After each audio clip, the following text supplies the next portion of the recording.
something else is also born. You begin your life, and it begins a journey towards you. It moves slowly, but it never stops. Hi, welcome to Manifesting Naturally. And this is where we, keep the 12 laws in mind and focus, recognizing that's the nature of our being, and, how we use that to help ourselves in our situations and getting our lives in order, living life naturally, where you don't sit around and do techniques and write lists and all that other stuff all the time. You just think right, and it all comes to you anyways. It all comes to you. It comes to you. And some people associate that with, oh, you got to be lovey-dovey all the time, and you got to be this way all the time or that way for it to get there, and no. And a lot of people, it's layers. The ladder exercise that Neville Goddard gave is a great, example. For the time and place that he was in, it was a great way to prove that, you just think it and it happens. And it doesn't matter what you say to yourself all day. If it's the opposite, okay, it doesn't matter. You still get it, okay? So it doesn't matter if you fall asleep feeling that ladder. I am climbing the ladder, or if you fall asleep saying I am climbing the ladder, and walk around all day long saying I'm not going to climb that ladder. I'm not climbing it. I'm not. And guess what? Your imagination doesn't get negative. He came out of God. Okay? He doesn't get it. He doesn't get it. Neither one of them gets that. Okay? That's why you're learning how to think. You have to learn to stop thinking like that. Because they don't think like that. And you can't join them if you don't think like that. So you have to learn how to think. Okay? And your role when you leave here is, you become one with imagination. You're the vessel. You're the Son of God, and you sit next to him. The two of y'all work it out. Work it together. It's all good. It's great. So don't worry about all that. Focus, and it's understanding you're a spiritual being, having a human experience in order to learn how to think. The moment God went into man, into his heart, and pulled everything that ever was or ever will be into the man's heart, subjected himself to the man, you became a divine being. So you're a divine being. You're the child. So you're learning how to think, how to use the mind given to you. Okay? Because he's subjugated himself to you. Now you have to free him where we can all be inside each other, playing our roles inside the man. I am one with God. Okay? But I don't do the thinking. He does the thinking. I can imagine. I imagine. I tell a story. And people get upset, as you can currently see with, changing the language, and today they call it politicizing the language. You don't worry about that. What works for you? What language did you use?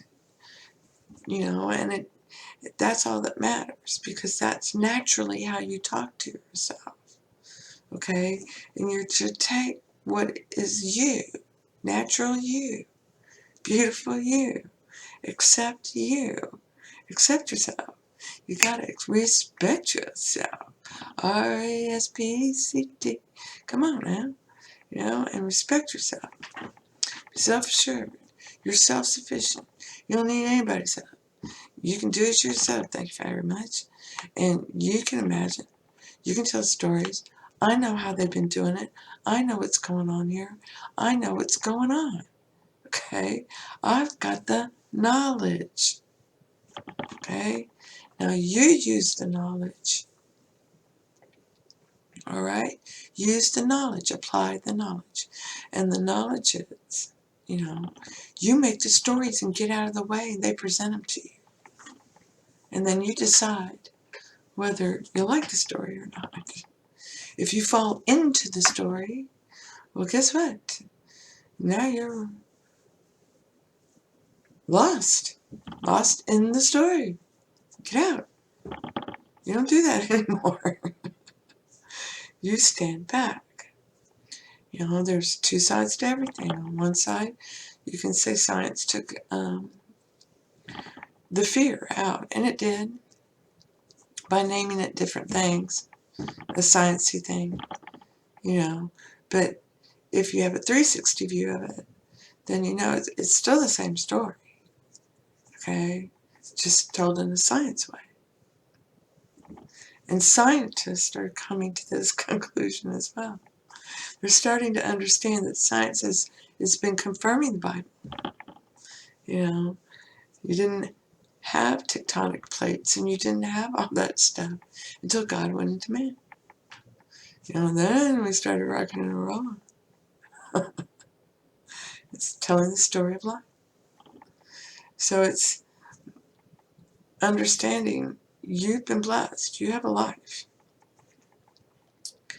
All you have to understand is that your life is perfect. You never left the Garden of Eden. You're still there.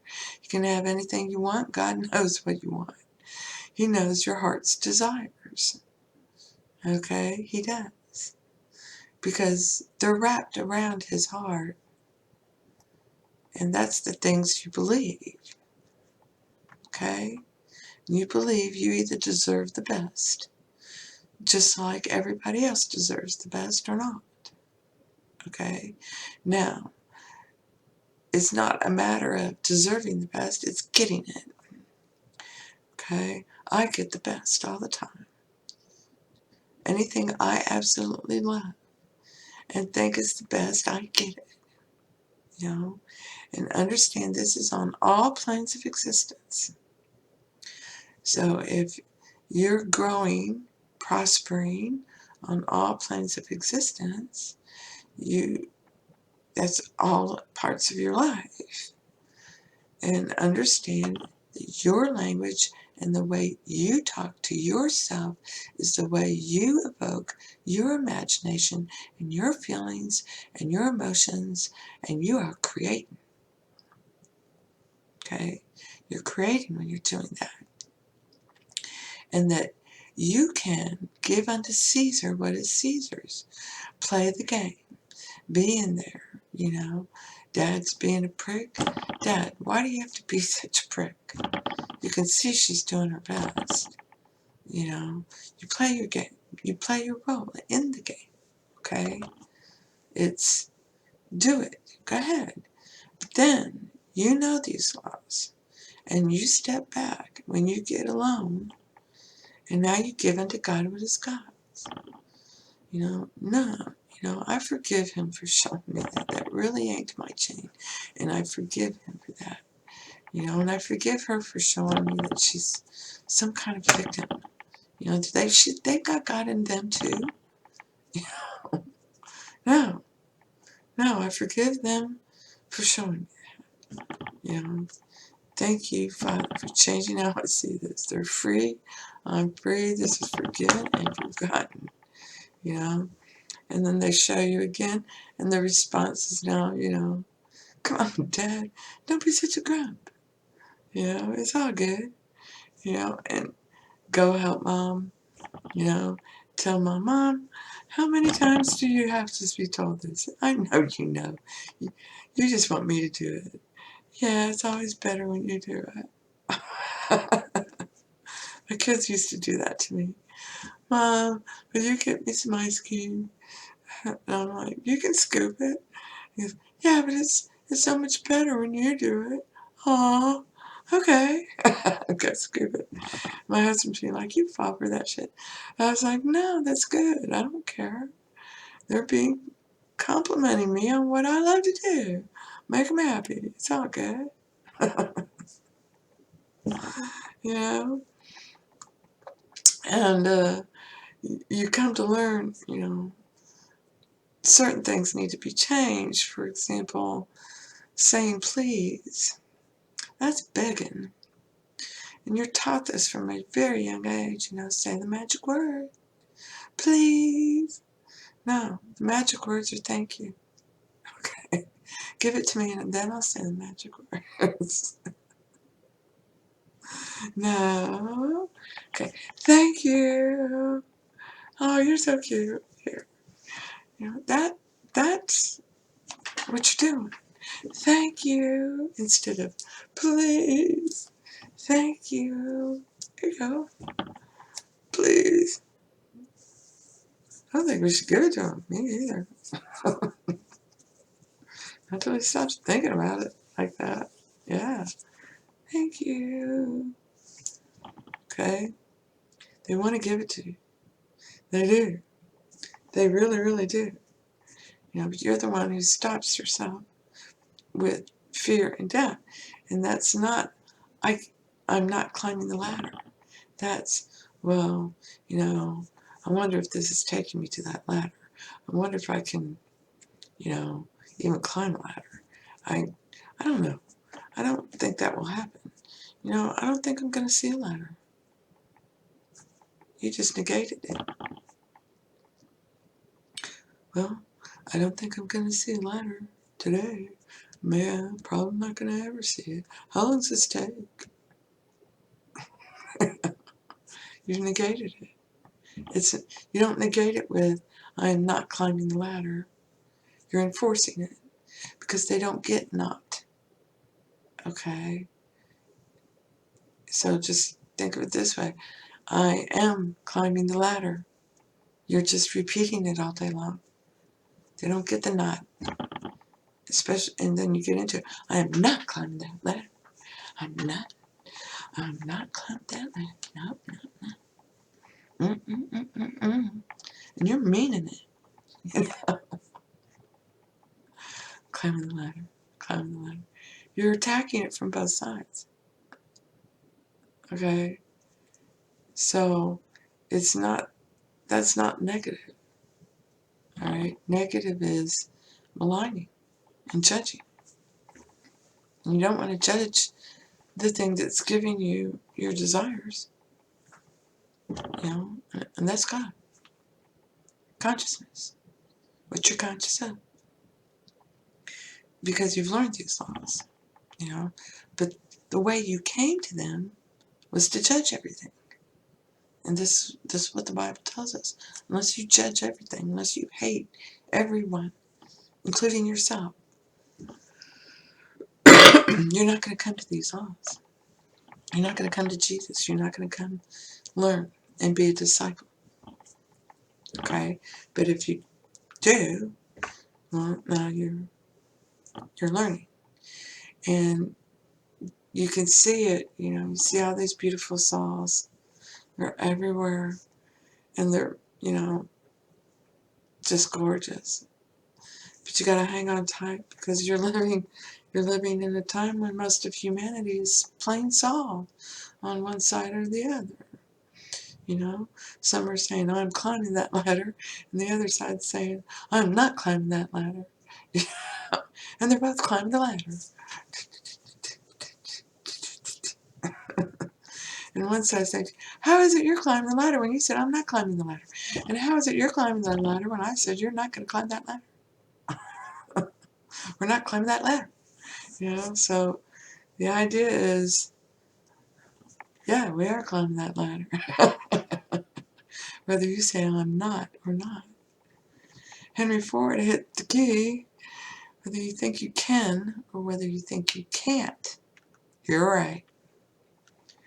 Yeah, it's not I can do this and then I can't. No, I'm doing this, I'm not doing this. And this, hopefully, this is one of those mud things, where you're stuck in the mud and you're not sure which way to think, or, consciously you've been studying this stuff forever and how it works, and everybody has their own idea of how to express that. And some are at the point where intellectually they know all this. And even though everything's manifesting around them all the time, they just can't see it yet, but they're getting there, and you're starting to see a little hope. That's a little light at the end of the tunnel. And, you just still want that big manifestation so that you can just say, hallelujah, hallelujah. Because it's about to click. It's about to click. It's about to click. And that's why it manifests itself as that desire. And you're afraid. You're afraid because things will change. And things are comfy. That's what happens. So, and you're the one with the free will choice. Which way are you going to go? Which way? Are you going to die and possibly, your family, and that whole story dies off? Or are you going to live and spread the word and have children and be rich, prosperous, in abundance, and enjoy life, and tell everyone in the world it's never too late? And look at me. You do get your heart's desires. They're the ones with the strongest desires. They want it all, and they think it's impossible. Okay, they think time's marched by and they can't have it, and who would want somebody like me? Well, God does. He's in your heart. He loves you just the way you are, and you need to too. I love me just the way I am, and that's the beauty, of someone who's self-assured and confident, whether they're a drag queen, okay, or whether they're just a man or a woman. They're willing to take that step and say, I love me just the way I am. I love me. I'm the greatest. I'm the greatest. I don't care if you don't like me the way I am. That's you. That's your response. I am magnificent, thank you very much. And I am grumpy. And I like being grumpy. And it's all good. And what you used to allow to go too far and become anger and frustration and all this other stuff, and being the bear, now you're like Grumpy Bear. Everybody loves Grumpy Bear. So I hope this helps. Blessings to you. And thank you. Thank you for being you. I'm grumpy, and I'm not the cheeriest Care Bear in Carolot. Go figure. I like being alone, and if I'm not left alone, I can get a little cranky. Now, as much as I love being alone, I am a good bear to have around because of my carry-all.